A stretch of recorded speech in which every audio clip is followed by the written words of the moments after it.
At the beginning of that day, he thought it was just another day. On November 14, 1957, New York State Trooper Frederick Tiffany had only been on the job for less than a year when he got the call that changed his career. Joe the Barber Barbera lived in Apalachin and operated the Canada Dry Bottling Company in Endicott.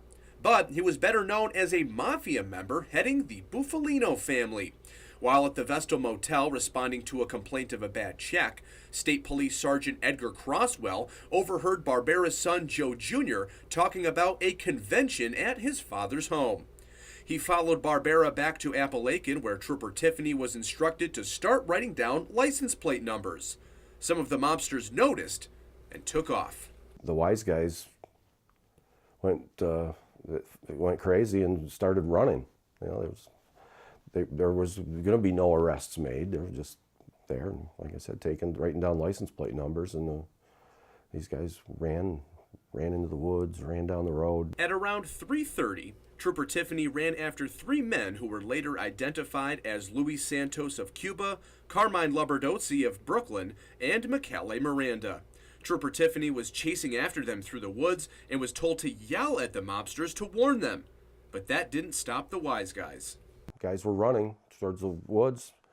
A sergeant that was with my father ordered him to draw his weapon and fire a warning shot, which he did, and he was ordered to fire a second warning shot because the first one, they didn't stop running. The second shot, they stopped running. The suspects were taken to State Police in Vestal, where they, along with over 100 other mobsters, were interrogated.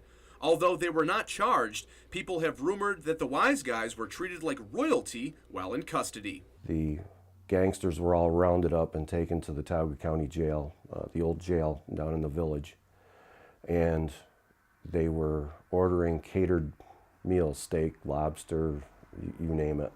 None of that was true. As the only officer to reportedly fire his weapon, the incident gave him an opportunity to move up the ranks of state police. He was promoted to an investigator, which he did in the New York State, the BCI, which is the Criminal Investigation Division of the State Troopers.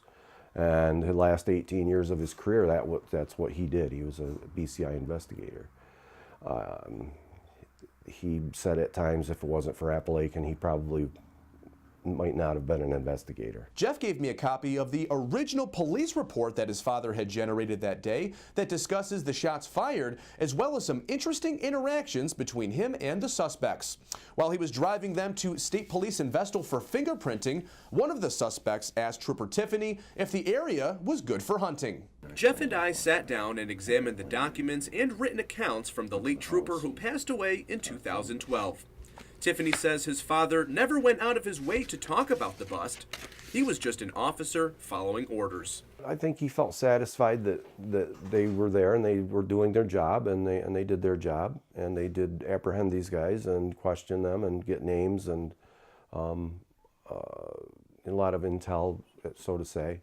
At the end of the day, it was his job, and he did it. Not a single mobster wound up being charged as a result of the bust, but Trooper Tiffany did play a role in securing a key piece of evidence: the existence of organized crime.